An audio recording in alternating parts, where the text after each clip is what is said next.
good evening. This is Carbon County Commissioner Chris Lukasiewicz.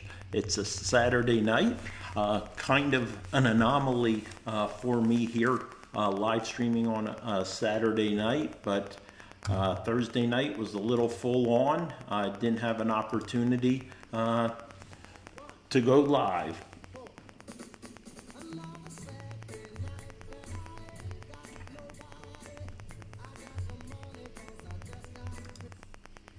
All right, so we're live streaming here. This is Carbon Matters live streaming. Thank you so much for joining me. Those of you who aren't out this Saturday evening, enjoying at least here in Carbon County, Pennsylvania, a beautiful evening, had a beautiful day today. This is Carbon Matters live streaming, and over about the next hour, I'm going to discuss the issues of importance, of relevance that helps us all become or be better informed citizens. And that's so especially important in this day and age, and especially as once again we approach another election here in Carbon County coming up, just literally over 2 months away as we go into our general election in November. This is a special edition, not simply because it's a Saturday night, and we've been broadcasting for 5 years and 7 months on Thursday at 8 p.m., but also we are live streaming Facebook, Twitter, LinkedIn, YouTube. So on 4 different platforms, about 10 different Facebook groups. So I want to thank you for joining me this evening here. What a beautiful evening we have. And we're going to get started right now. But as one reminder, on the 28th of September, joining me is County Controller candidate Sam Lutz. We're going to spend about an hour together discussing his campaign to be the next controller of Carbon County, a critically important row officer position, the de facto auditor for the county. Not to mention the fact that he is, or the position sits with the 3 commissioners as the standing members of the salary board. He is responsible for our retirement plan, which is a defined benefit plan of about $85 million, puts about $500,000 into the community on a regular basis for the pensioners in Carbon County, and he's also a member of the prison board, the controller, he or she. So again, be sure to join me on Thursday, 28 September, when I host County Controller candidate Sam Lutz. It's going to be a great evening. Let's go ahead. We're going to jump in. We're going to start as we normally do. We're going to build up kind of the lighter subjects, not too heavy of material. Then we'll move to those that are a bit thicker, maybe contentious at times between different issues or between individuals who might hold different positions on the matter. So let's go ahead. Let's start rolling into this. And again, thank you for joining me this evening. This is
Into it.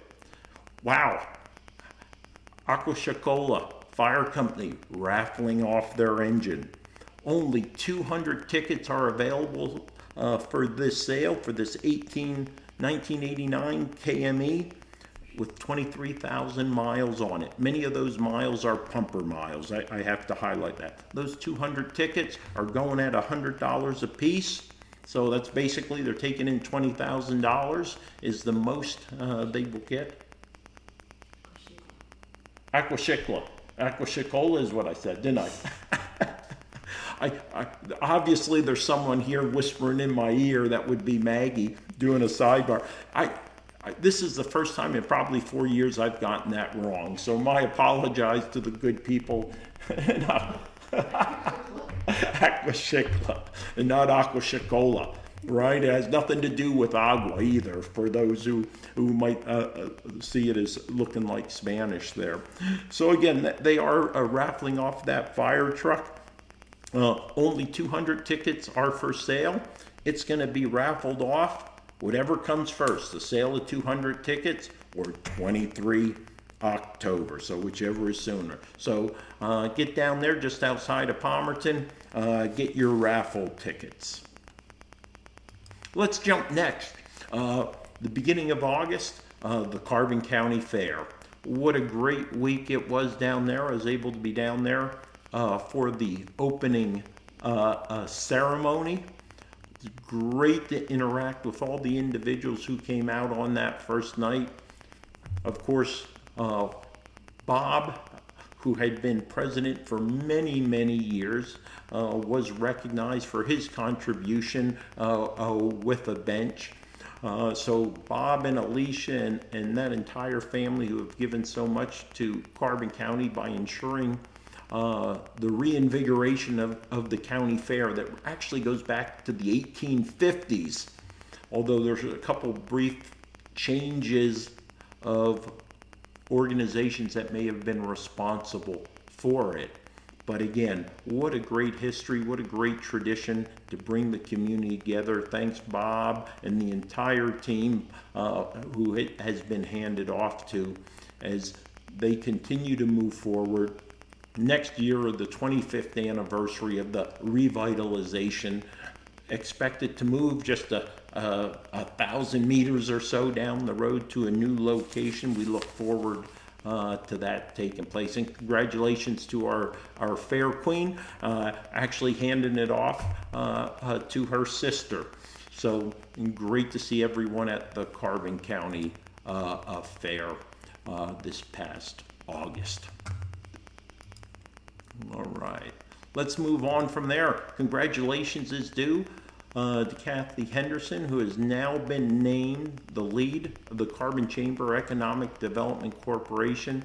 Most of us know Kathy, and her role is primarily focused on economic development. Great to see her years of experience being taken to the next level.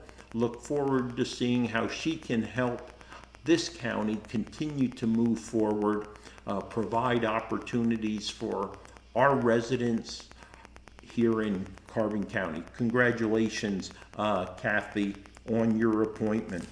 We did have a little bit of since Marlon has left, a little bit of turnover in the office, but I have a good feeling now that we have Kathy as the captain of the ship. I expect quite a bit of longevity in her presence in that position, and see good things coming from her presence.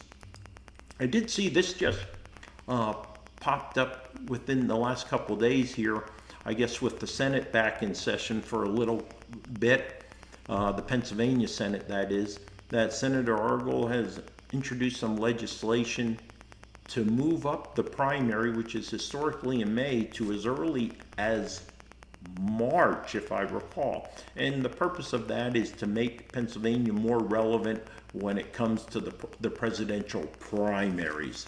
And I did also see, talking about the primaries, I know the Democrats are trying to move states like the South Carolina and others kind of modify their dates to be first in the nation versus historically New Hampshire and Iowa.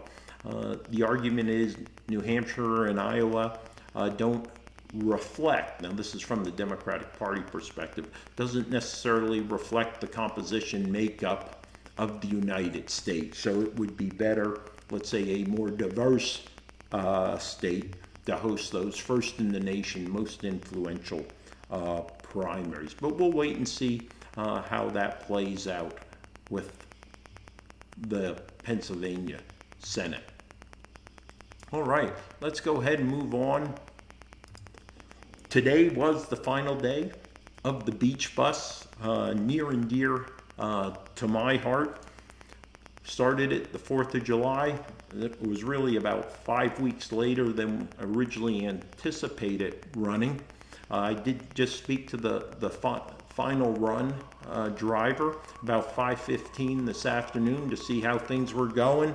I believe it was a total of 8 rides took place today. Had a really strong weekend last weekend.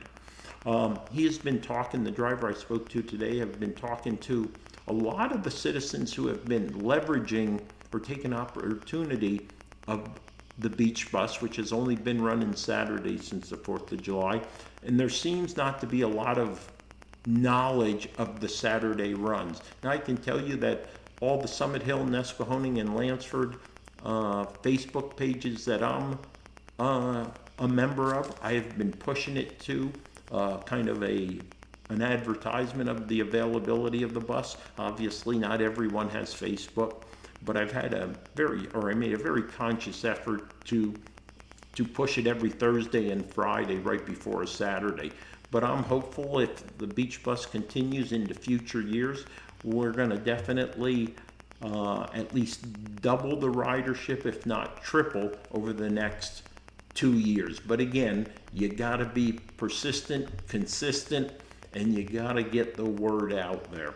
And I'm going to continue to push for that in different ways. We'll be doing a hot wash AAR in the next couple weeks, see what went well, what we could do better, what we should sustain.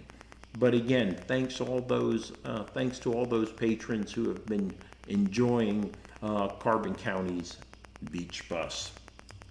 So if you're just joining me, I'm Carbon County Commissioner Chris Lukasiewicz. This is Carbon Matters live streaming, special Saturday night edition here. It is an anomaly. However, I had a speaking engagement with the 912 Project down in Palmerton at 6:30. Spent a good hour and a little bit with them. So there was no way I could get settled in and do my Thursday night Carbon Matters live streaming. And as I emphasized at the beginning of this particular broadcast, Carbon Matters live streaming started in January of 2018. So for 5 years and 7 months, and it seems just like yesterday. Interesting enough, when Maggie and I did our first live stream, obviously we were novices in live streaming. That is the only edition of Carbon Matters live streaming that I don't either have currently on Facebook or on YouTube. Right back then you had to hit something that said, save this live stream, which you still do today in many cases. And I must not have hit that save this live stream, so that is lost in hyperspace or cyberspace somewhere. So the only edition that's not available. Sure, the NSA has it or Facebook has it, but I can't access it, unfortunately. So this is Carbon Matters live streaming. Thank you so much for joining me on this Saturday evening. We're going to go ahead and continue to move along. The traffic discussion, disappointing. That was an observation that a Borough Council member in Lehighton made in regards to a meeting that was hosted down at the Carbon Chamber that brought together representatives from Jim Thorpe, Lehighton, the county, and Economic Development and Pocono Mountain Visitors Bureau. And while there might have been some disappointment, for me that was actually the best roundtable discussion we had on the issue. The issue being the challenge or the seeming reduction in traffic going into Lehighton due to the requirement to have to make a right turn out of the county lot on weekends, primarily for the safety and keep the traffic flowing. But this particular meeting, you had multiple borough council members from Jim Thorpe. You had the police chief who was there. You had Carbon County Commissioner representation. I was able to be there. Pocono Mountain Visitor Bureau, Carbon Chamber, and merchants from Lehighton. And I thought some good proposals came out of that. However, proposals don't necessarily mean action. And I would say I'm disappointed today. I wasn't back when this meeting took place, but I thought some good ideas came out of it. But unfortunately, I've seen no follow through on some of the items that were brought forth. Now, some of them were longer term recommendations that have to be further studied. But again, I think it is challenging for those merchants on First Street in Lehighton. Let's move on to biosolids. We know East Penn Township has had an issue and a concern with biosolids being sprayed on the farms out there. The concern are wells, the waterway being impacted by these. The concern is there's not sufficient testing that could find traces of what's referred to as PFAS, or forever contaminants or chemicals that could potentially be in these biosolids. Organizations have approached the Carbon County Commissioners, as they have the 23 municipalities in Carbon County, to sign a resolution more or less urging the restriction of the use of biosolids. Now, this does somewhat conflict with the Right to Farm Act here in Pennsylvania. But I think at the end of the day, the issue comes down to, if we are going to use sewage sludge as fertilizer versus using synthetic fertilizer, we need to ensure it's safe and nothing that we're putting onto our fields that eventually, go from the fields to the plant, to the produce, and eventually consumed, is harmful. We need to ensure none of that is being applied. So maybe the actual action is stricter, or let me say more testing, to ensure things that are currently not being tested for are being examined, to ensure when this is applied, it's being applied in a manner which won't have secondary and tertiary negative effects. The Board of Commissioners continues to look at the resolution that was presented to us, and it is my hope in the next few weeks or so we'll have an opportunity to present a variation of the one that was presented and bring it to a vote. So if you're just joining me, I'm Carbon County Commissioner Chris Lukasiewicz. This is Carbon Matters live streaming, Saturday edition. Thank you for being here with me. I did want to mention, when it comes to the biosolids, they said there are 12 farms in Carbon County that currently use biosolids on their fields. What I need to do is go ahead and find two things out. How many total farms are there in Carbon County, and how many acres are being sprayed, or on which biosolids are being utilized. Hey, just a reminder that on 28 September here on Carbon Matters, I'm going to be joined by Sam Lux, County Controller candidate. We're going to talk about Sam's background, what he would bring to the controller position in January if elected, his background, his experience, the duties and responsibilities of the county controller. So please ensure, mark your calendars, join myself and Sam on the 28th as we discuss the county controller position and its importance to good governance and the running of county government.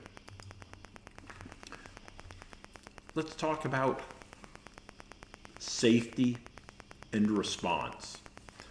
Mock Chunk Lake Park, for the first time that we could find evidence of, has had a full crew of lifeguards, to include the unprecedented appointment of a lifeguard supervisor this current season, which is ending on Monday, Labor Day. What we have instituted also for the first time knowingly is the fact that our lifeguards throughout the season were conducting refresher training.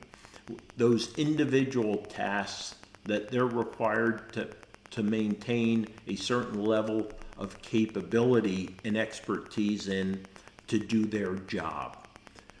Then we took those individual tasks, and in July we had a command post exercise, so a tabletop exercise where we brought a select number of lifeguards together and walked them through a scenario in which an individual was missing, reported missing in the swim beach area, and worked them through what their actions and reactions would be.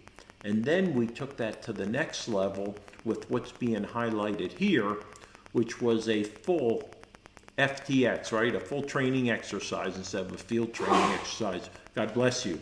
Where we brought together Lehigh and Jim Thorpe fire departments and their capabilities, police departments, fish and boat commission, life flight, our emergency management, our lifeguards, our leadership in the county, and ran a full exercise where we had a missing adult and a missing child.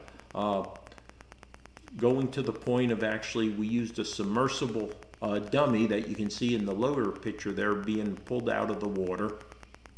That was submersed, and actually the dive team from Lehigh actually located that. So this was our commitment to really interoperability, right? Ensuring, should that unfortunate incident occur where there is a drowning, that all the agency partners would be able to work together and respond effectively in a timely manner. So kudos to everyone who participated in that exercise. All right. That was actually a pretty heavy subject as you think about it, so I'm wondering, probably should have put that one or two more down. Well, if you're just joining me, I'm Chris Lukasevich, Carbon County Commissioner. This is Carbon Matters live streaming. Thank you so much for being here. We're going to go ahead right now. We're going to look at the fall shuttle. Really, fall is simply about a month away here in Carbon County, right? Fall foliage is really the kickoff for us. Just about 3 weeks to the official start of fall. But what we have done as the county, in collaboration with LANTA, Lehigh Northampton Transit Authority, which manages Carbon Transit, our local public transportation, is working with our tourist agencies to help find mitigation to the traffic congestion and issues related to the great influx of visitors into Carbon County, and specifically Jim Thorpe during the Fall Foliage Festival, which runs the 4 full weekends in October. So this year, Carbon County, and this will be launching on 8 September, we are making available at Mock Chunk Lake Park for each weekend day in October making available at Mock-Chunk Lake Park as the festival is running 100 reserved spaces plus shuttle service, which will be running every 10 minutes from Mock-Chunk Lake Park to the old Mock-Chunk Historic District in downtown Jim Thorpe. Really, so right by the Mock-Chunk Opera House, Marion Hose Bar, it'll be dropping off there. So again, reserve parking. It's the only reserved parking in Jim Thorpe for the festival. And if you've been to Jim Thorpe before, you know how challenging it is to find parking during Fall Foliage Festival. You don't want to have to be sitting 30 minutes on 209, or what we call the Mansion House, waiting to get into Jim Thorpe. If you're coming off the turnpike, there's multiple routes you can take to circumvent around the traffic congestion of downtown Jim Thorpe and get to Mock-Chunk Lake Park. Park in that reserved spot, reserved for you and 99 other cars, and take that very brief 10-minute shuttle ride into Jim Thorpe. And then it'll pick you. It's going to be running from 10 a.m. to 5 p.m. Saturdays and Sundays during the Fall Foliage Festival in Jim Thorpe. So take advantage of that. Speaking of parking, coinciding with the start of Fall Foliage, it is our expectation that we will have, in addition to using the Flowbird app or paying at our kiosks in the county parking zones, pay by text will be available. It was a week ago Thursday, we approved it, the Board of Commissioners, to give this added convenience to those parking in county parking zones in downtown Jim Thorpe. You'll be able to go up. Pretty simple process because it's easier, faster, no app, right? You're basically, there'll be a phone number, you text park, you'll get a hyperlink, you'll enter your plate number, your license plate, your length of stay, and pay, and you're good to go.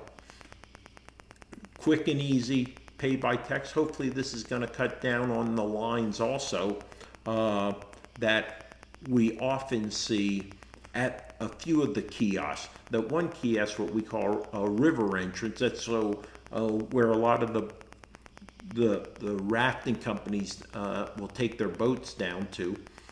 That has about, in the first 7 months of this year, 9,500 transactions took place, and that's our busiest kiosk, and you do see the lines back up there. Individuals don't realize that you can use any kiosk in the county lot to pay, so we want to make it just a little bit easier, cut down on those lines, get people out of the queue and into downtown Jim Thorpe to enjoy fall foliage and other opportunities. Carbon County recently approved a $5 million ballpark courthouse renovation that's going to focus on plumbing, electrical, HVAC primarily, a little bit of renovation work. All the votes on these contracts were 2-1. I opposed all the awards of the contract primarily based on two things. One, this project, we could have originally had it done in 11 months in lieu of 18 months now. By emptying out the courthouse and temporarily relocating the court offices to another location, such as the location we had intended to utilize for that, 410 Center Avenue, Jim Thorpe, which was the former Jim Thorpe School District office, high school, elementary school, you know, depending on the time you were going to school here in Jim Thorpe.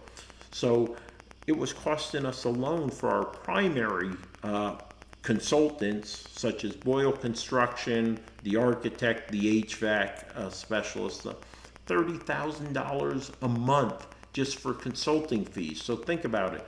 You're going 6 to 7 additional months. So you're already up to $225,000 additional dollars just for consulting fees for them.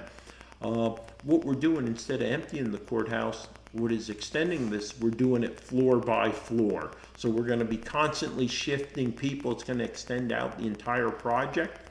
So you can be assured that every subcontractor is also, in lieu of getting the project done here in 11 months, they're going to have to stick around in Jim Thorpe for 18 months as they move through this process. So it's significantly, I'm estimating anywhere from $500,000 to $1 million additional because of the length of the project. Add on top of that the unnecessary, undesired move of the clerk of court's office to the first floor, right? I'm not going to beat the dead horse on this, but it's costing hundreds of thousands of dollars.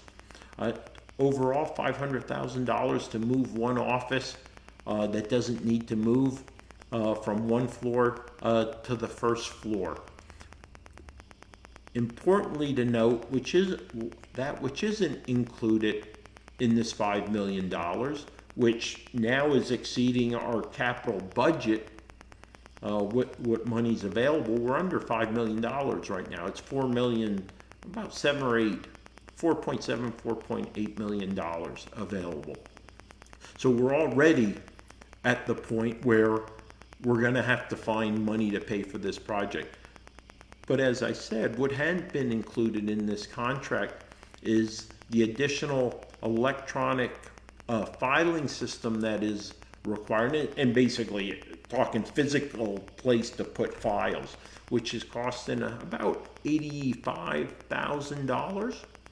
Plus, on top of that, $85,000 for what's referred to as a rotomatic.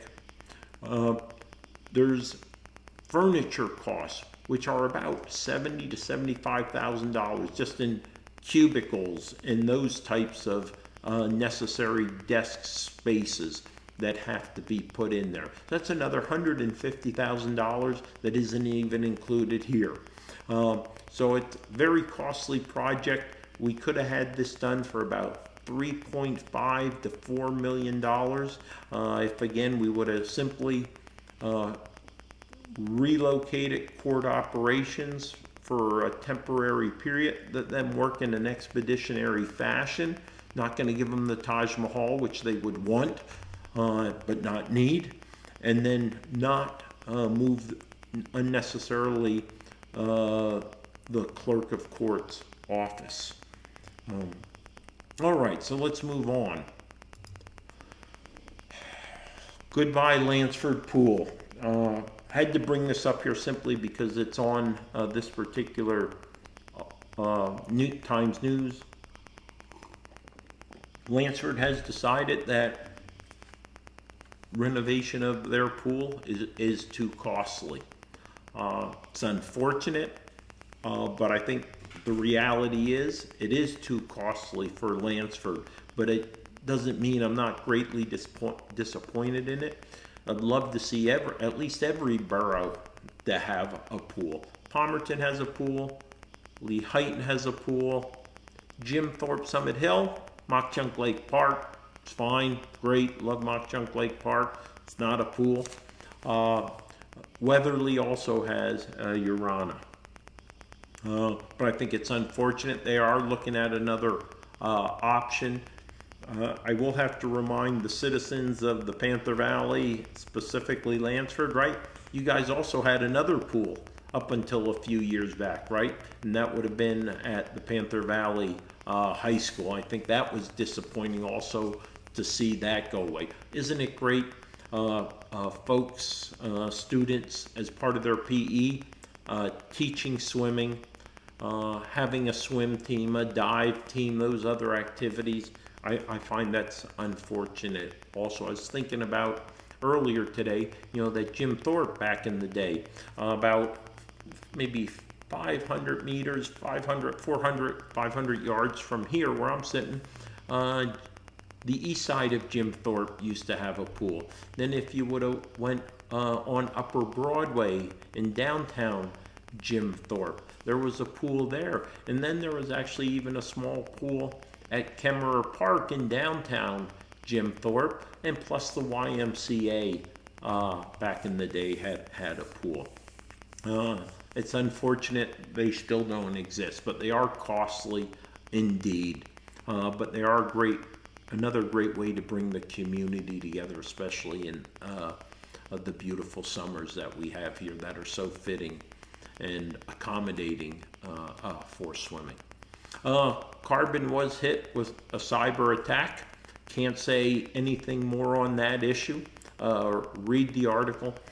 Cyber attack did occur. Now I'm simply using the language of the Times News. Hey, as a reminder, again, doing some self-promotion here for the 28th September Carbon Matters live streaming.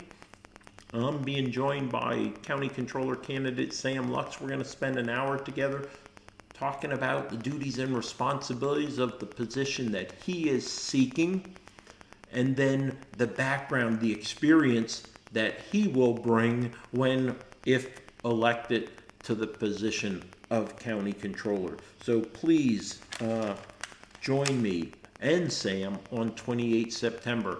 And part of the reason I'm doing this Saturday night edition here is I wanted to get the majority of newsworthy items out of the way. So in lieu of our standard procedure of guests, where we'll go ahead and spend about 30 minutes going over those items that are important, relevant, and then have a half hour for the guests, I want to commit the entire hour, unless there's something, just so important that we have to take a few minutes up front. I'm going to jump right into the discussion with Sam and give him an entire hour to talk to the citizens, the residents of Carbon County and beyond, about the position he's seeking and the skills and background that he's going to bring forth.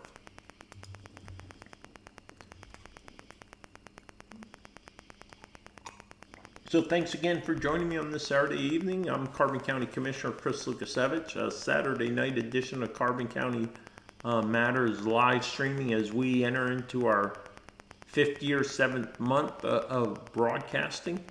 Lehighton Area School District wants a county reassessment.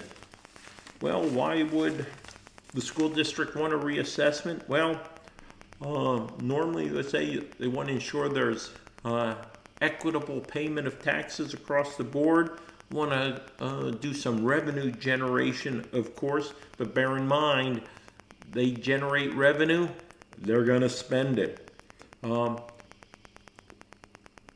Some of the cons, though, are the cost. It's extremely important. I'd probably estimate for Carbon County it costs to do the assessment alone about $4 million. Plus then, of course, you need to ensure that you have the software platform to utilize that data, right?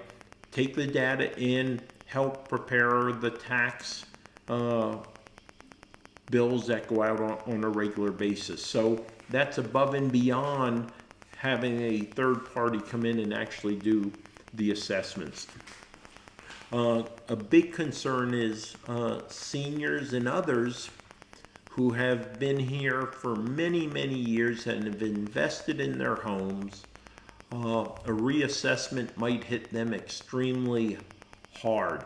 And I know my colleagues Rocky and Wayne in this article kept mentioning senior citizens, but I want to remind the citizens of Carbon County, Wayne and Rocky had an opportunity to reduce taxes of senior citizens, property taxes, right? On January 6, 2020, on 14 January 2021, both of them voted against assessing the viability of my proposed STAR program, senior tax rebate, which would have been each year after an individual reached 66 years old, having a 10-year paying property tax at the county level history here, meet certain financial guidelines. Each year, their taxes would be reduced $250,000. if they were a widow or widower and met those same qualifications, their taxes would be reduced $500,000 per year. Because obviously the financial burden on them would normally be a bit heavier. So therefore reduce that county property tax rate quicker. Then the other part of that was for the county to advocate with the school districts to do a similar type of reduction, tax rebate for senior citizens who met similar qualifications as for the county level. I do know that other municipalities have been contacted by the Lehighton Area School District has reached out to other school districts. I know one, I am confident to say, does not support a county reassessment. I did see in the Times News the other night that Lansford has already come forward and said they do not support a county tax reassessment. I don't see this moving forward. I really don't. I know Lehighton may try to push it, might even take the county to court to try to make it happen. But I don't think it's going to have legs right now at this time. But we'll go ahead and see. And that's what I really referred to already. Carbon addresses the reassessment push, and we're talking the county, right? Told you, Wayne and Rocky talking about senior citizens. All of a sudden, there's concern about their tax rates, where for the last couple of years, as I've been fighting for a tax reduction for them as a tax rebate, seems my colleagues prefer that, well, let's go ahead and support the food banks so senior citizens stand in line at the food banks instead of standing in line at JTMB or Mok Chung Trust Company cashing that rebate check for taxes. So I find them very hypocritical on this issue. Let's go ahead, let's move on. What's going on? See in the lower right there, no bidders for Carbon County Shelter, right? One of two tasks that I have remaining is seeing the single homeless women's shelter come to realization. We put it out to bid twice. On the first round of bids, we did get the plumbing. A plumbing bid did come in, but we didn't get a bid on the electric or the general construction work. So we sent it back out to bid the second time, had no bids on those two particular areas. Fortunately, in April of 2022, I believe it was, the contracting law was changed that allows counties, if they've gone out twice for a service, and there are no bidders, we can actually go direct to a contractor to have it done. So immediately when we didn't get these bids, I reached out to a company that the county has a very close relationship with, a construction company, and we expect to have a bid on the project from them very shortly. I would expect sometime next week, because this project has to be done by 29 September. They've already assured me, this particular company, that they could do the work as shown to them in the scope of work, which included the drawings for the plan. So I'm optimistic we're still going to get this done. All right. Wow. Had an anonymous letter. We were just talking about the beach bus. Just about 15 minutes ago, I had this anonymous letter, and I've done this a couple times before. Excuse me. When I get anonymous letters, I post them on my social media accounts, and this is one. Here, since your brainstorm for a beach bus was a major flop, your next brainstorm is a bus for fall foliage. How much more money are you going to waste in the county before you are out of office? Listen to this. Concerns senior citizens living on a fixed income trying to make ends meet, and you are wasting money. Wait, wasn't Chris Lukasevich, the guy who was trying to reduce their taxes? Matter of fact, the beach bus is going to be revenue neutral, right? And that was part of the plan that was briefed. I posted the concept on my social media page. Take a look at the concept. I also posted the concept for fall foliage. That, if it realized in the manner in which we see it rolling out, is going to have about a $5,000 profit with a X amount of dollars going to offset any beach bus costs. But at sometimes, you know what? Counties have to provide services that don't make money. Guess what? We don't make money on 911, do we? When you call 911, right? We don't make revenue on that. There's many services we don't make money on, but they're a public service that we provide. We provide public transportation. Mock Chunk Lake Park needs to be a regular stop on the carbon transit route all summer long, 5-6 days a week. If those buses are running, Mock Chunk Lake Park needs to be on that. Matter of fact, let's say the level of success that there was with the beach bus this year, and we'll be rolling out the data at the end of the month. I'm hoping by then we'll be able to pull it together, then analyze it. The fact is, last month, for fixed route systems of 355 or so that report, carbon transit, because of the beach bus, has jumped to the number 10 highest increase in ridership of fixed route transit systems because of the beach bus. Importantly, just like the beach bus and the hundreds and hundreds of riders we're going to have during fall foliage, the federal funding that will increase as a result of increased ridership.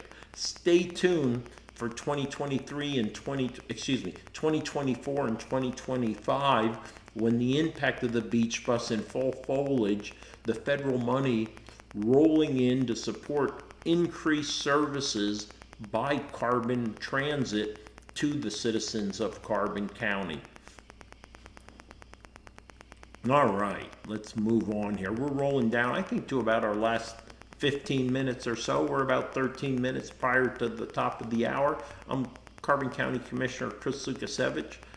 Thank you so much for joining me here on Carbon Matters live streaming this Saturday edition. I know it is an anomaly for me to be here on a Thursday, or excuse me, not be broadcasting on a Thursday night, but as I spoke to at the beginning of the show, had a speaking engagement with the 912 project, primarily focused on mail-in ballot process here in Carbon County, and that precluded my return in a sufficient time to go ahead and prepare for what would have been a Thursday night broadcast. So let's go ahead, let's move back. Just talked about that anonymous letter. I'm not going to beat this dead horse to death. Lukasiewicz puts family first, will not run, right? I've highlighted on multiple platforms, multiple ways, my 5 reasons for making the decision not to run. I was confident initially that I was going to have a 3rd place finish, which again, 3 commissioners or 3 positions. Got about 2 months to actually filing my nomination papers, cramming the data. I was confident of at least a 2nd place finish in the run, and then had that epitome on the day of filing, right? I'm not going to go into detail, but just say, right, the 5 things, if I can recall them off the top of my head. I was putting country, county, and Chris first in my life. The debt that I was repaying by holding public office was about paid off and would be paid off by the end of this term. There were only 2 items that I felt still needed to be completed on my 2023 priority list. I was confident those were going to happen and it wouldn't take another term to get those done. And that was the 204, 206 Center Avenue, the blight issue. That is moving forward with Judy Williams on 206 Center Avenue, and the county working with the borough of Jim Thorpe, the single women's homeless shelter. I think we're about there. So those are taken care of. Also talked about, I never had one of those mornings where I just couldn't wait to get to work. Never had one of those afternoons where, man, I want to just stay here longer and longer because I just love doing what I do so much. Never had one of those days. And I used to have those all the time. Used to have them all the time in the military, in a particular assignment I've spoken to many times. But I didn't have that. The other thing is, I'm telling you, I don't have a great passion for local level politics, right? I like national level issues. So those 5 things all coming together easily put me over the edge, just a few hours prior to the opportunity to file those nomination papers. All right. Frasinelli followed up, Bruce followed up with a Carbon County Commissioner's abrupt decision. Bruce did a pretty good job. The issue I really had with Bruce's piece here were these Republican officials and political observers that he spoke to, right? The political observers said it was an insurmountable task running as an independent. Look, I had crunched the data. I had prepared for this. I had the plan, the strategy. I had the resourcing to make it happen. I was planning on 52 to 5,800 votes coming Democrats, Republicans, independents. Bear in mind, in the last election, we had over 2,700 independents vote, and I was confident I could pull over 2,000 of them back out to vote in 2023. And then I would be taking my core supporters from both the Republican and Democratic Party. Because the fact is, and these Republicans who are in the know and these political observers, what did I do in 2019? I basically ran as an independent. And as a novice candidate, having never run a campaign, an election campaign before, right? I took all my military leadership training and education and applied that to this environment, and I was going to do that again. I was a political novice, and I destroyed an incumbent, not once but twice. And if it wouldn't have been for a write-in campaign, more than likely would have had a first place finish in that race. So they don't recall history and what we were able to do in 2019, and we would have done it in 2023 as an actual independent. Because remember, 2019, I had the Democrats were working against me, and the Republican Party was working against me. I'm talking the leadership of the Republican Party. I'm not talking John Q. Public, right, or Jane Q. Public, right? The leadership. Same with the Democrats, right? Because I was a Republican, the Republicans were saying I was a Democrat, although I was a Reagan Republican.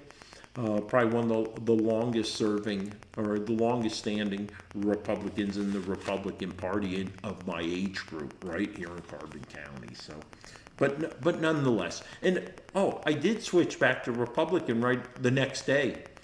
Because I had one opportunity to run and win as an independent.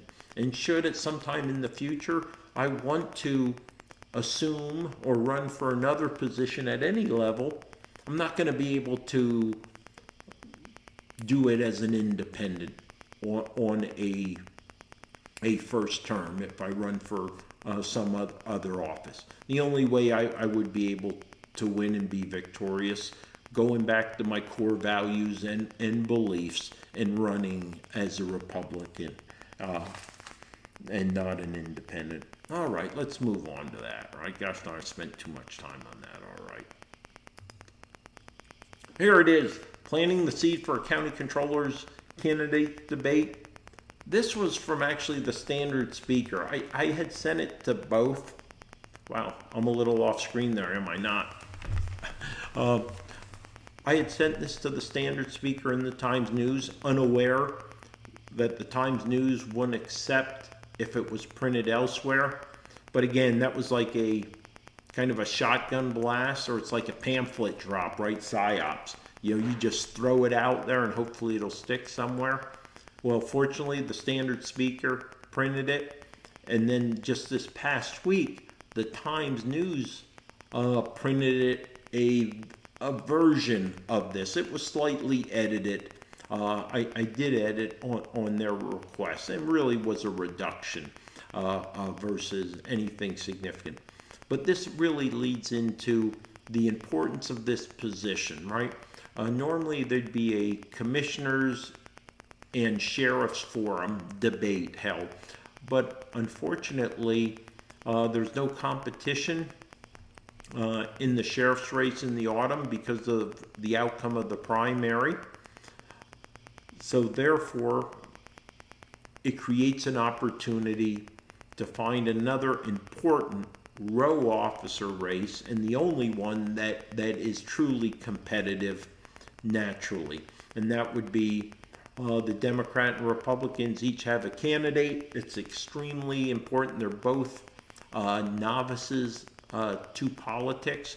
So it's important that we as county citizens and voters know their positions, know their background, allow them to publicly present their views, questioned by a panel of experts. So let's make that happen. If you're a Carbon County resident, you should be talking to the Times News, Blue Ridge Cable, Pencor, who sponsors historically these debates and insisting upon the controller candidates being included any debate we might have. But as a public service to the citizens of Carbon County, I did both in writing and via social media posts, invited all first-time Carbon County candidates, Carbon County level candidates, to sit down for an interview with me to talk about their background and experience. Sam Lux has accepted that invitation, and Sam Lux, County Controller candidate, will be joining me on the 28th of September at 8 p.m. And I hope you will be joining us also as we discuss the position of County Controller, its roles and responsibilities, the importance of it, and what Sam Lux, County Controller candidate, would bring to the table as our next County Controller. In the meantime, stay informed, be an informed citizen, be an informed voter come November when the election is before us. I want to thank you for joining me on this Saturday evening. We're just shy 9 o'clock. Pretty darn good timing here. I hope you have a wonderful Labor Day weekend. If you're a Carbon County resident, this Sunday, this Monday, the temperature is going to be nice, well over 80 degrees. The water temperature at Mock Chunk Lake Park is going to be 80 degrees. Go ahead, take advantage of your Mock Chunk Lake Park. Get out there to the beach, enjoy yourself. Get ready for the forthcoming fall, the wonderful weather that's going to be before us. The beauty of this area is it explodes in color come late September and October. Count the blessings we have as Carbon County residents living in the Switzerland of America, the gateway to the Poconos. Have a wonderful evening. I'm Carbon County Commissioner Chris Lukasevich, and I'll see you on Thursday, 28 September at 8 p.m. when I'm joined by County Controller candidate Sam Lux.